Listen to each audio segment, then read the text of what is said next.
When life buries you alive, learn to breathe under the weight. There comes a season in life when you do not feel defeated.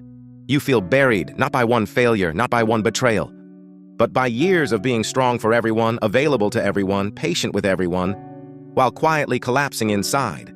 You smile in public, you function in daylight, but in private, your mind feels like a room with no windows. And the terrifying part is this: people think you are fine because you have mastered the art of suffering silently. Some people are not lazy, they are emotionally exhausted. Some people are not weak. They have simply carried pain for too long without a place to put it down. You tried to be responsible. You tried to stay loyal. You tried to keep the family together, the work moving, the bills paid, the promises alive.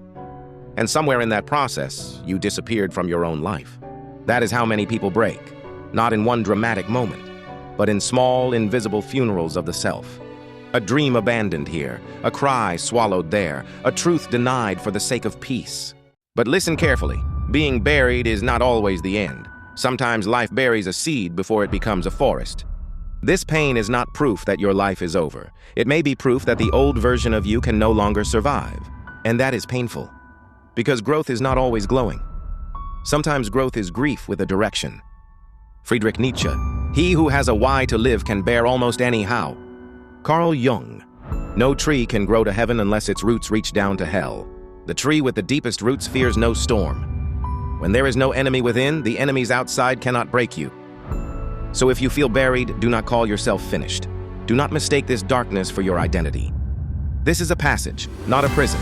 You do not need to rise in one perfect leap. You need one honest breath, one clear boundary, one brave decision, one day where you stop lying to yourself about what is killing your spirit. The world does not always crush people because they are weak.